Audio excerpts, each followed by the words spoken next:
इस वर्ल्ड में पहली बार जो रिवॉल्यूशन हुई थी ना, वो फ्रेंच में हुई, फ्रांस में हुई थी। इसीलिए हम लोग सबसे पहले फ्रांस रिवॉल्यूशन के बारे में पढ़ते हैं। ये जो वर्ड है ना रिवॉल्यूशन, ये फ्रांस में रिवॉल्यूशन से पहले ये वर्ड था ही नहीं, कभी भी रिवॉल्यूशन नहीं हो रही थी। छोटे मोटे लोग, कुछ लोगों का ग्रुप जो है अगेंस्ट चला जाता था किंग के, फिर वो कुछ दिनों के बाद ठीक हो जाता था या फिर उसे पनिश कर देता था। ये नॉर्मल प्रोसीजर था। रिवोल्ट होता था लेकिन रिवॉल्यूशन नहीं होता था। रिवॉल्यूशन का मतलब होता है जब mass of people of a country of a state, जब एक स्टेट और कंट्री का बहुत सारा पीपल एक साथ राजा के अगेंस्ट चला जाए, अपने ही किंग के अगेंस्ट जाए, तो इसे हम रिवॉल्यूशन कहते हैं। फ्रेंच रिवॉल्यूशन से पहले दुनिया में किसी भी देश में रिवॉल्यूशन नहीं हुआ था, मतलब किसी भी देश का मासिक पीपल अगेंस्ट ऑफ किंग नहीं गया था।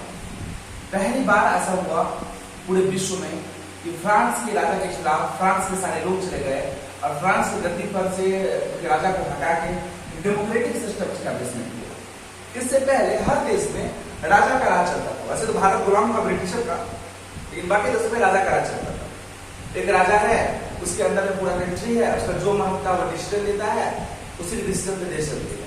उसका वो मरेगा तो उसका बेटा राजा होगा, वो मरेगा तो उसका बेटा राजा होगा। यानी एक तरह से ये पीढ़ी दर पीढ़ी राजा का सिस्टम चल रहा था। लेकिन फ्रांस में पहली बार ऐसा हुआ कि सारे लोग अचानक किंग के अगेंस्ट चले गए, जिसे रिवॉल्यूशन का नाम दिया गया। तो ये पहली बार फ्रांस में हुआ था, उसके बाद तो बहुत सारे देश में हुआ, लेकिन इसका जो मतलब स्टार्टिंग ऑफ फ्रांस से, इसलिए फ्रांस के बारे में हम लोग पढ़ते हैं। ये स्टोरी है 14 जुलाई 1789 की, आपके बुक के अकॉर्डिंग 14 जुलाई 1789 की सुबह पेरिस के पूरे लोग अचानक रोड पे आ गए और रोड पे भीड़ जमा करने लगे। उन लोगों ने अपने हिसाब अकॉर्डिंग आर्म्स का इकट्ठा करना शुरू किया। कोई भाला की व्यवस्था कर रहा है, कोई तलवार अरेंज कर रहा है, कोई AK-47 जो भी उस समय का राइफल वगैरह था सब अरेंज कर रहा है। ऐसा क्यों हुआ? 14 जुलाई 1789 के मॉर्निंग में सबको इकट्ठा करने लगे। इसकी वजह थी एक र्यूमर फैला कि राजा का आर्मी आएगा और फ्रांस के सारे लोगों को मार देगा, पेरिस के सारे लोगों को मार देगा।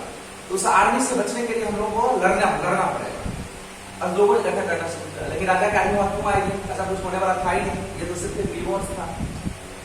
पेरिस में ही बास्टिल नाम का फोर्ट था, जिसको हम बास्टिल नाम किला कहते हैं।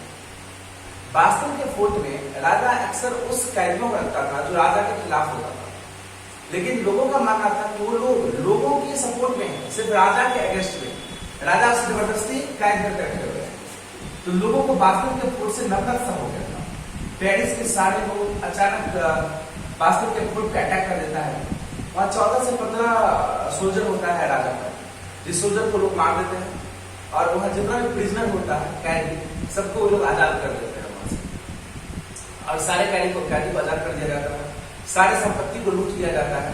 और वहां जो भी ईंटा पत्थर होता है बास्टिल के फोर्ट में, सबको जाकर सब मार्केट में सोल्ड कर देता है। जो बिका जो नहीं बिका सब अपने घर में रख लेता है मोन्यूमेंट्स के रूप में। बताएंगे बास्टिल के किला को हम भी तोड़े थे मतलब ये एक तरह का जुनून सा छा गया। जब किंग के पास ये इंफॉर्मेशन जाता है कि पेरिस के सारे लोग बास्टिल के फोर्ट पे अटैक किया और हमारे लोगों को मार के प्रिजनर को फ्री करवा दिया, तो राजा पूछता है कि किसने किया है? किसने? पेरिस के लोगों ने। कितने लोग थे? पूरा पेरिस था। अच्छा, ये रिवोल्ट नहीं है, ये रिवॉल्यूशन है। राजा ने कहा ये रिवोल्ट नहीं है, ये रिवॉल्यूशन है। उपाय करो, स्टेट जनरल का बैठक बुलाओ। राजा की इस बात पर राजा ने स्टेट जनरल का बैठक बुलाया। उस समय फ्रांस का जो राजा था वो लुई 16 था। लुई 16 फ्रांस का राजा था। फ्रांस के राजा का नाम लुई 16 है। जो फ्रांस के बगल में एक देश था ऑस्ट्रियन हैंसबर्ग। ऑस्ट्रियन हैंसबर्ग की राजकुमारी का नाम था मैरी एंटोनियट। तो फ्रांस राजा का शादी का किसी राजकुमारी से ही होगा ना, तो फ्रांस का राजा है तो ऑस्ट्रिया की राजकुमारी से शादी किया। रानी का क्या नाम रहा? मैरी एंटोनियट। अब वो राजकुमारी जो ऑस्ट्रिया की थी, अब वो फ्रांस के क्या बन गए? फ्रांस के महारानी बन चुकी। चूंकि हम इसीलिए इसका नाम बताया है क्योंकि फ्रांस की हिस्ट्री में मैरी एंटोनियट का एक बहुत बड़ा रोल है। तो जब लुई 16 अपने गद्दी पर से हटता है तो मैरी एंटोनियट का रोल होता है। फ्रांस के लोगों के इस अवसर को देखते हुए राजा की सच्चा स्थिति उग्र है, तो स्टेट जनरल का बैठक बुलाया गया। आखिर स्टेट जनरल होता क्या है? स्टेट जनरल एक पार्लियामेंट होता है, जैसे हमारे जैसे पार्लियामेंट है लोकसभा राज्यसभा, जो डिसीजन लोकसभा में राज्यसभा में होता है वही बात प्रेसिडेंट करता है। तो ऐसे ही फ्रांस में पहले से स्टेट जनरल था। स्टेट जनरल में 3 हाउस था, lower house, legislative house, third state house. और जब उस तीनों हाउस में कोई डिसीजन होता था वही राजा करता था। लेकिन दुर्भाग्य ये था फ्रांस का कि 200 सालों से स्टेट जनरल की एक भी मीटिंग नहीं हुई थी। मतलब राजा को जो मन होता था वही करता था, स्टेट जनरल की मीटिंग ही नहीं हुई। स्टेट जनरल के सारे लोग तो मर चुके थे। लुई 14 के समय में ही मीटिंग हुआ था स्टेट जनरल का, उसके बाद स्टेट जनरल का मीटिंग ही नहीं हुआ था। तो उसके जो स्टेट जनरल के मेंबर्स थे, उसके बेटा लोग मेंबर है स्टेट जनरल का। आखिर तुम लोग पूछ सकते हो सर आखिर ऐसा क्या हुआ कि अचानक 14 जुलाई 1799 को लोग राजा के अगेंस्ट चले गए? एक र्यूमर फैलने से, अब एक र्यूमर फैल जाए नरेंद्र मोदी का गोली चलवाने वाला आप लोग, क्या हम अचानक उसको अटैक कर देंगे? नहीं, एक र्यूमर से कुछ नहीं होता है।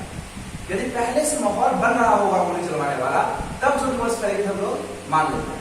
यानी पहले से कहीं ना कहीं लोगों के मन में राजा के प्रति आक्रोश था। इस कोई भी रिवॉल्यूशन सडन नहीं होता, अचानक एक दिन के अंदर में रिवॉल्यूशन नहीं हो जाती।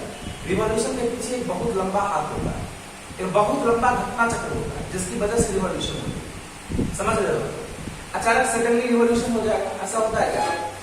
सडनली कोई रिवॉल्यूशन नहीं होती। जो भी रिवॉल्यूशन होती है एक लंबे समय में उसका इफेक्ट द्वारा पड़ता है जिसकी वजह से रिवॉल्यूशन हो जाता है। तो फ्रांस में रिवॉल्यूशन के पीछे बहुत बड़ा कारण है। किसी भी देश में यदि रिवॉल्यूशन हो जाए, लोग राजा के खिलाफ चले जाए, तो उसकी पहली वजह होती है इकोनॉमी। कि लोगों के पास पैसा का अभाव हो गया, खाने की किल्लत हो गई, रोटी नहीं मिल रहा है खाने के लिए, लोग भूखमरी से मर रहा है। इकोनॉमिक वजह पहली वजह होती है किसी भी कंट्री के लिए। इकोनॉमी सही है सबसे पहली वजह होती है इकोनॉमी। दूसरा वजह होता है प्रोटेक्शन। यदि कोई देश का राजा प्रोटेक्शन ना दे पाए तो ऐसे कंडीशन में भी रिवॉल्यूशन हो जाता है। पहला इकोनॉमी और दूसरा प्रोटेक्शन। तीसरा जो है वो इंफ्रास्ट्रक्चर से, इंफ्रास्ट्रक्चर इकोनॉमी से सही हो जाती है। ये 2-3 चीज जिस देश में अच्छी हो वहां पे रिवॉल्यूशन होगी नहीं। ठीक है, वैसे और भी बहुत सारे ऑर्डर है। देखा जाए तो सोशल रीजन भी होता है, फिर देखा जाए तो पॉलिटिकल रीजन भी होता है। बहुत सारे पॉलिटिकल रीजन होते हैं, सोशल रीजन होते हैं, ठीक है, इकोनॉमिकल रीजन होते हैं रिवॉल्यूशन होने के। फ्रांस में क्या वजह है? फ्रांस की पहली वजह इकोनॉमी रही। इकोनॉमी भी फ्रांस की एक वजह थी। फ्रांस में इकोनॉमी इतना गिर गया था, लोगों को ब्रेड की दिक्कत होने लगी, लोगों को खाना नहीं मिल पाता था सही ढंग से। लोग 2 वक्त का रोटी नहीं खा पाता था, ब्रेड नहीं खा पाता था, फ्रांस की इकोनॉमी की वजह से। लोगों पर क्या आक्रोश है, राजा कर क्या रहा है, महंगाई बढ़ गई है, रोटी नहीं मिल रहा, भूखे मर रहे हैं। आखिर तुम पूछोगे सर ऐसा क्या हो गया फ्रांस में कि फ्रांस की इकोनॉमी इतनी खराब हो गई? तो फ्रांस की इकोनॉमी के कारण का वजह था एक लुई 16 की अयासी। लुई 16 वर्साई के बाद में रहता था, अयास था, बहुत पैसा खर्चा करता था। तो एक वजह ये थी। दूसरी वजह थी फ्रांस की अमेरिका जो है वह पहले ब्रिटेन के अंदर में था, ब्रिटेन का बात मानता था, ब्रिटेन को टैक्स भरता था। लेकिन अमेरिका ने एक समय में कहा कि हम ब्रिटेन को टैक्स देना बंद कर देंगे। ठीक है, और अमेरिका ब्रिटिश में वॉर हो गया। जब अमेरिका और ब्रिटिश में, अमेरिका एक इंडिपेंडेंट कंट्री नहीं था उस टाइम, अमेरिका एक कंट्री नहीं है, स्टेट जो ब्रिटिश के अंदर में, अब ब्रिटिश उसे टैक्स देता है। लेकिन अमेरिकन को जब बहुत सारा खजाना मिल गया अपने देश में, तेल मिल गया, तो उनको लगा कि ब्रिटिश अलग होंगे और उन्होंने आर्मी बनाई ब्रिटिश अलग होगा, ब्रिटिश पूरा टैक्स नहीं देंगे। ब्रिटिश वाला देखो भाई, हम तो इंडिया में जाकर टैक्स लेते हैं, हम दूसरे देशों को गुलाम बनाए हुए हैं, तो अपना राज्य को टैक्स नहीं देगा, देना पड़ेगा। अमेरिका बोला कि नहीं चलेगा, टैक्स नहीं देगा। तो अमेरिका ब्रिटिश में वॉर हो गया। अमेरिका ने फ्रांस से मदद मांगी कि भैया मेरी मदद करो, और फ्रांस ने अमेरिका का हेल्प किया हुआ है। परिणाम ये हुआ कि फ्रांस की अपनी इकोनॉमी खराब हो गई। ब्रिटिश कोई छोटा मोटा देश तो है नहीं, ब्रिटिश उस समय का पावरफुल एम्पायर था, और ब्रिटिश से लड़ने के लिए फ्रांस ने हेल्प किया अमेरिका का। परिणाम हुआ कि फ्रांस की अपनी ही इकोनॉमी खराब हो गई और बहुत ही डेंजरस लेवल पे इकोनॉमी पहुंच गई फ्रांस। ठीक है, अब फ्रांस की जब इकोनॉमी इतनी खराब हो चुकी है तो लोगों के पास ब्रेड नहीं मिल रहा, लोग जो है विद्रोह करने पे। तो फ्रांस कुछ पढ़े लिखे लोग जो मेन इकोनॉमिस्ट थे, उन लोगों ने कहा राजा को, देखिए आप पहला काम ये करिए कि आपके राज्य परिवार में जितना खर्चा हो रहा है उतना कम करिए। दूसरा काम करिए, टैक्स आप जो लेते हैं सिर्फ थर्ड स्टेट से, वो टैक्स आप नोबल और क्लर्जी से भी लीजिए ताकि स्थिति ठीक हो जाए। गिराला ने उस बात को रिफ्यूज किया, जिसकी वजह से लोगों में आक्रोश था। देखो आक्रोश की वजह मेन इकोनॉमिक तो देख ही लिया आप लोग, इकोनॉमी एक वजह है। दूसरी वजह है सोशल ऑर्डर, सामाजिक व्यवस्था। फ्रांस की जो सोशल ऑर्डर थी 3 भाग बटे हुई, नोबल्स, क्लर्जी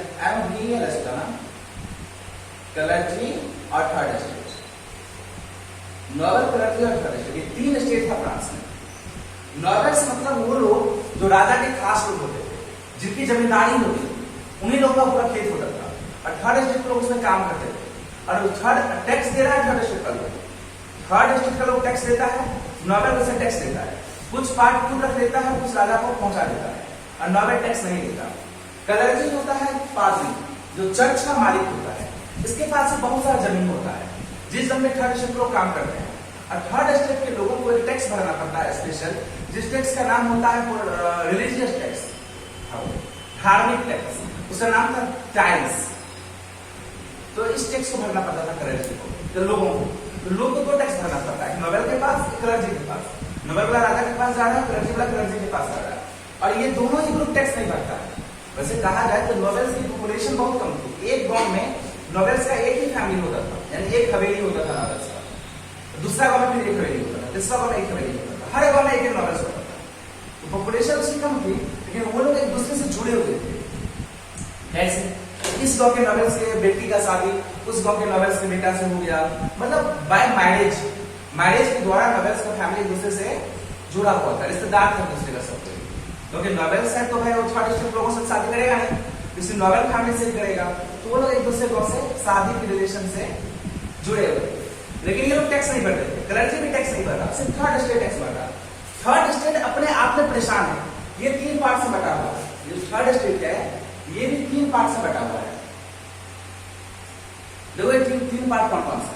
थर्ड स्टेट में 3 पार्ट है, अपर क्लास। थर्ड स्टेट में थोड़ा सा कुछ लोग जो अमीर है अपर क्लास में, जैसे कि लॉयर हो गया, जज हो गया, टीचर्स हो गया, जॉब करने वाले लोग, ये अपर क्लास है। मिडिल क्लास में लोग हैं, हाँ, शॉपकीपर्स जो लोग हैं, शॉपकीपर्स हो गया, कारपेंटर्स हो गया, नाई हो गया, ये मिडिल क्लास लोग अपना बिजनेस कर रहा है। और थर्ड स्टेट और एक है लोअर क्लास। लोअर क्लास में जो लोग है ना, वो दूसरे के यहाँ जॉब कर रहे हैं, यानी जॉब छोड़ो ना, जॉब करता तो अमीर ही होता, जॉब करने वाला तो फर्स्ट अपर क्लास है जो जॉब करता है। लोअर क्लास, मिडिल क्लास जो है वो शॉपकीपर वगैरह, कारपेंटर वगैरह, बार्बर वगैरह, धोबी वगैरह।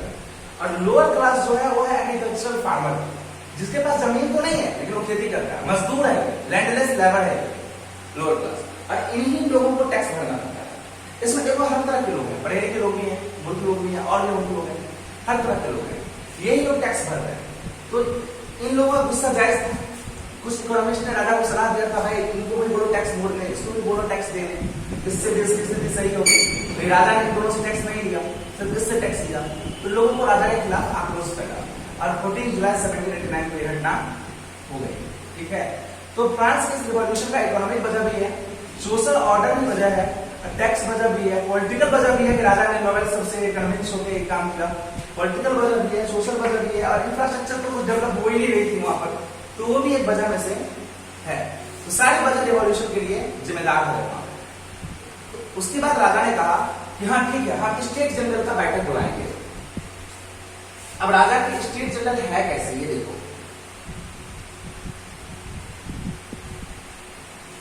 राजा के स्टेट जनरल में 3 हाउस है। पहला हाउस का नाम है नोबेल हाउस, दूसरा हाउस है क्लर्जी हाउस, और तीसरा हाउस का नाम है third state house. Nobel house में 300 मेंबर, क्लर्जी हाउस में 300 मेंबर, थर्ड स्टेट हाउस में 600 मेंबर। तो थर्ड स्टेट हाउस की पॉपुलेशन ज्यादा है। बिल को रखा गया है, क्या ये तो टैक्स देगा, तो इस हाउस ने कहा टैक्स नहीं देगा, इस हाउस ने कहा टैक्स नहीं देगा, ये हाउस कहा टैक्स देगा। तो राजा ने कहा था 2 हाउस का डिसीजन है टैक्स नहीं देगा, एक हाउस का डिसीजन है टैक्स देगा, तो टैक्स को नहीं देगा ये दोनों। तो 2 हाउस का डिसीजन क्या है, टैक्स नहीं देगा, और एक ही हाउस का टैक्स देगा, तो 2 हाउस का वो ना होगा, तो ये दोनों टैक्स नहीं देगा। तो थर्ड स्टेट ने कहा ऐसे कैसे, वो 300 मेंबर या 300 मेंबर, वो भी 600 मेंबर का फैसला है, और हमारा भी 600 मेंबर का फैसला है। तो तो हम दोनों हाउस मिला के हम अकेले बराबर हैं उसके, तो हमारा बात मानना पड़ेगा। थर्ड स्टेट ने डिमांड रखा अब देश में 3 हाउस नहीं होगी, एक ही हाउस होगी। जिस हाउस में 300 मेंबर होगा नोबेल का, सेम सिस्टम, 300 नोबेल होगा कलर्जी का और 600 होगा थर्ड स्टेट का। और अब हाउस डिसीजन एक ही हाउस डिसीजन लेगा, इसमें टोटल 1200 मेंबर होंगे, इसमें 601 मेंबर जो कह देगा वो बिल पास हो जाएगा। तो इसका कहना था कि भाई 600 तो मकड़े हैं, इसमें से देखो तो मिल जाएगा, बिल पास हो जाएगा हमारा। तो थर्ड स्टेट का कहना सही है। तो थर्ड स्टेट के लोग जब दूसरे दिन स्टेट जनरल में बैठने के लिए आए तो राजा की आर्मी जो था बंदूक लेके तैयार था स्टेट जनरल के सामने, तो लोग अंदर नहीं आने देंगे, अंदर आया तो ढूंढ के रखते थे। थर्ड स्टेट लोग का ये तो अन्याय है कि आप हमको अपने ही पार्लियामेंट में नहीं आने दे रहे हैं। तो कुछ थर्ड स्टेट के लोग और नोबेल कलर्जी में कुछ लोग थे ना जो टैक्स देना चाह रहे थे, इसमें मिले हुए थे। ये लोग सब जाके बगल में टेनिस कोर्ट था जहाँ टेनिस का गेम होता है, तो टेनिस कोर्ट में बहुत सारे लोगों को बैठने की व्यवस्था होता है। ये लोग जाके टेनिस कोर्ट में बैठ गए, रात भर इन लोगों ने डिबेट किया। सब किसी ढंग से आंसू गिर रहा है, मेरा भाई मर गया, गुर्दी के दुख से मैं नहीं मानूंगा, अश्रुधारा बढ़ रही है, सब शपथ ले रहा है, कसम खा रहा है देश के प्रति, मतलब देशभक्ति सब में उड़ के उड़ रही है। सब रात भर में 7 दिन में कॉन्स्टिट्यूशन बनाता है और कॉन्स्टिट्यूशन बनाता है, कहता है देखिए आज से राजा को इस नियम कानून के आधार पर चलना पड़ेगा। देश का राजा मालिक राजा ही होगा, लेकिन अब डिसीजन जो होगा वो ये हाउस लेगी और इस हाउस के डिसीजन को राजा को मानना होगा। राजा के पास प्रपोजल भेजा कि आप मानने को तैयार हैं तो आप राजा हैं हमारे, और हमारे बातों को मानेंगे, और नहीं मानने को तैयार है तो हम लोग राजा चुन लेंगे। राजा का नहीं, अरे ऐसे कैसे बोल रहे हो यार, मैं राजा हूं, तुम लोग का दोनों जो कहोगे करेंगे। राजा ने मान लिया। इस बार फ्रांस जो है अब डेमोक्रेटिक मोनार्की बन चुका है। इससे पहले फ्रांस रॉयल फैमिली से चलता था, फ्रांस में रॉयल फ्लैग हुआ करता था, अब फ्रांस में से रॉयल फ्लैग हट चुका है। फ्रांस एक डेमोक्रेटिक मोनार्की बन चुका है, ठीक है, और फ्रांस में रॉयल फ्लैग हटा के ट्राई कलर फ्लैग लगा दिया गया। आज भी फ्रांस का जो फ्लैग है वो ट्राई कलर फ्लैग है। तो ट्राई कलर फ्लैग फ्रांस के लिए लॉन्च कर दिया गया, रॉयल फ्लैग को हटा दिया गया, राजा उसका हेड था। तो अभी भी डेमोक्रेटिक मोनार्की चल रही थी। और इसमें जो 1200 मेंबर थे ये भी अब वंशानुगत नहीं होंगे, इलेक्शन के थ्रू चुन के आएंगे। तो इलेक्शन की बातें की गई, इलेक्शन में वोट कौन डालेगा, तो इलेक्शन में वोट डालने का क्राइटेरिया रखा गया। इलेक्शन में वह पुरुष वोट डाल सकता है, लेडीज नहीं। इलेक्शन में वह मेल वोट डाल सकता है जिसकी एज 25 ईयर से ज्यादा हो और जो कम से कम एक लेबर का कंपनसेशन टैक्स के रूप में भरता हो। यानी एक अमीर व्यक्ति ही राजा बन सकता है, अमीर व्यक्ति ही वोट दे सकता है। क्योंकि एक लेबर का कंपनसेशन आज के दौर में इंडिया में है 400 रुपया, तो 400 रुपये कम से कम टैक्स भरता हो और 25 वर्ष से ज्यादा हो और मेल हो तो वोटिंग करेगा। सिस्टम बन गई, डेमोक्रेटिक मोनार्की बन चुका है ये सब, राजा उसका हेड है। लेकिन उस वहीं आसपास में एक फ्रांस में एक नया ग्रुप एक्टिवेट हो रहा था, जिस ग्रुप का नाम था Jacobin club. Jacobin club, Jacobin club में लेडीज जेंट्स सब कोई थे, तो जैकोबिन क्लब का हिस्सा था। इसका हेड था मैक्सिमिलियन रॉबेस्पियर। मैक्सिमिलियन रॉबेस्पियर ये जैकोबिन क्लब का हेड था, मैक्सिमिलियन रॉबेस्पियर। तो मैक्सिमिलियन रॉबेस्पियर इसका फैसला लेता था। जैकोबिन क्लब ने कहा देखो ये गलत है, सिर्फ अमीरों को वोट देने का राइट है, इसे तो डेमोक्रेसी नहीं कहते हम, तो फिर अमीरों का शासन हो जाएगा। तो एक नया सिस्टम लगाया, ये इलेक्शन लड़ा और मैक्सिमिलियन रॉबेस्पियर का पार्टिसिपेशन ज्यादा हुआ।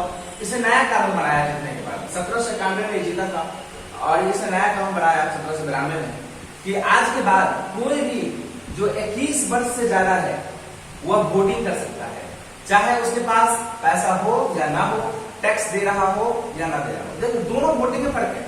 इससे पहले एक तो एज का कम फासला कम हुआ है, पहले था 25 वर्ष ऊपर वाला वोट देगा और उसमें भी वो मेल जो टैक्स पे करता हो। इसने कहा टैक्स से कोई मतलब नहीं है, 21 वर्ष से ऊपर है तो आप वोटिंग कर सकते हैं, ठीक है।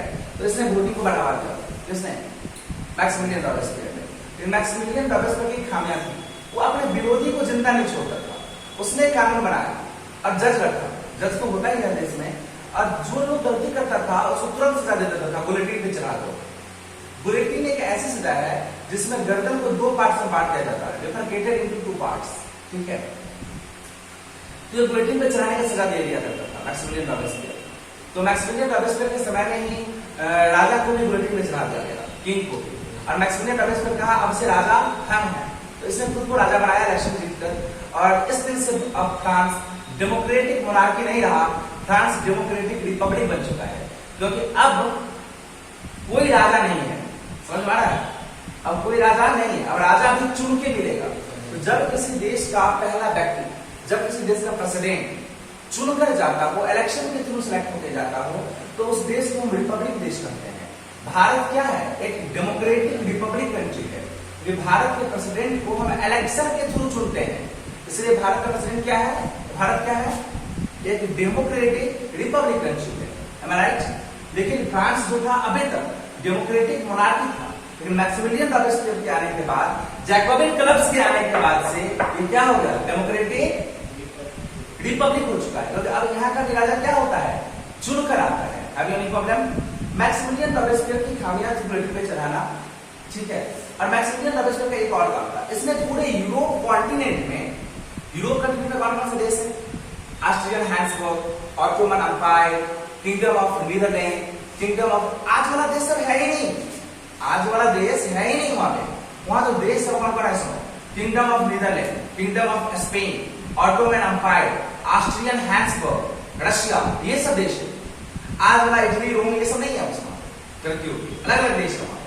तो ये सारे देश में भी रॉयल फैमिली है। तो जैकोबिन क्लब्स के मेंबर ने वॉलंटियर भेजा हर देश में, हर यूरोप के मैक्सिमम देश में, कहा जाओ, और यूरोप के मैक्सिमम देश में रिवॉल्यूशन फैलाओ, लोगों को नेशनलिज्म के रूप में आएगा, राजा को हटाएगा और डेमोक्रेसी लाएगा।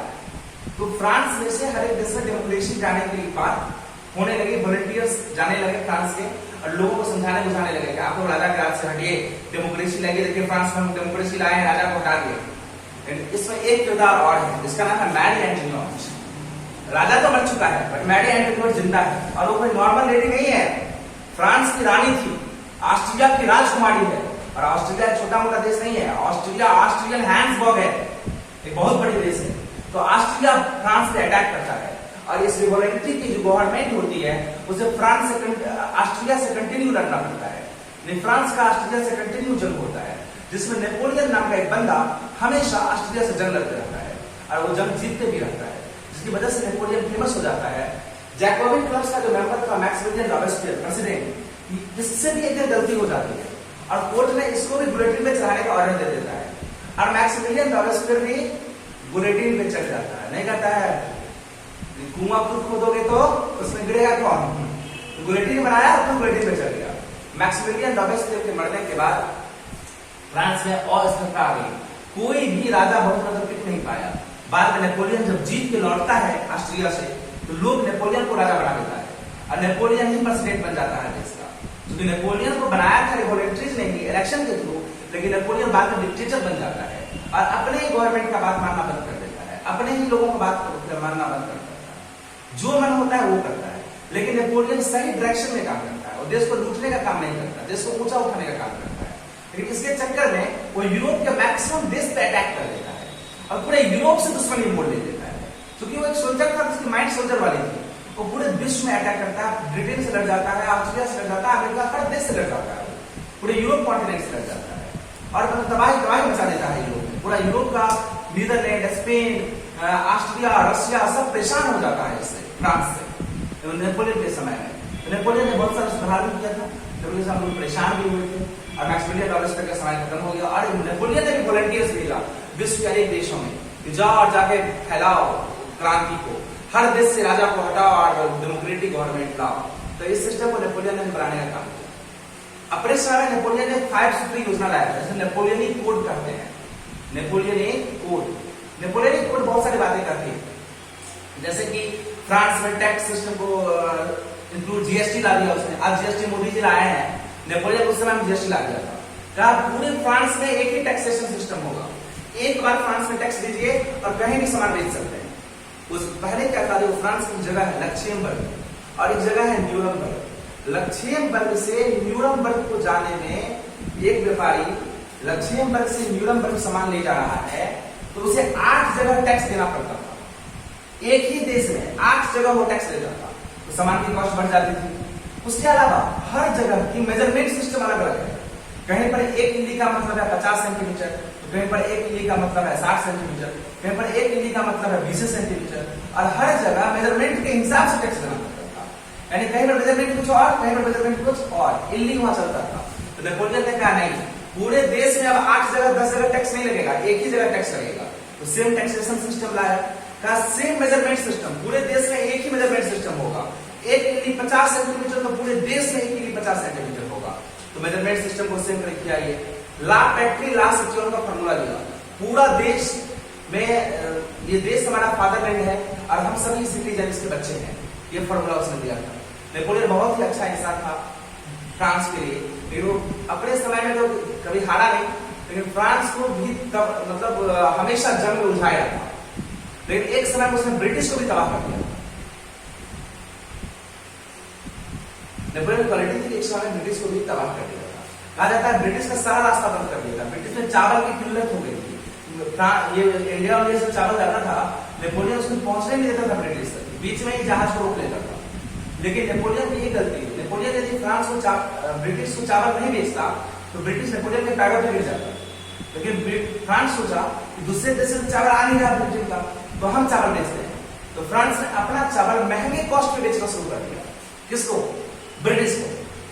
फ्रांस ने अपना चावल महंगे कॉस्ट पे ब्रिटिश को बेचा, जिससे ब्रिटिश पर पैसा का तो भाव था नहीं, तो महंगे कॉस्ट पर खरीद कर गुजर बसर कर लिया और ब्रिटिश से लड़ता भी रहा। लेकिन यदि फ्रांस अपना चावल नहीं बेचता ब्रिटिश को, तो ब्रिटिश को चावल मिल ही नहीं पाता, ब्रिटिश घुटने टेक देता। लेकिन ये नेपोलियन अपनी इकोनॉमी बढ़ाने के लिए किया।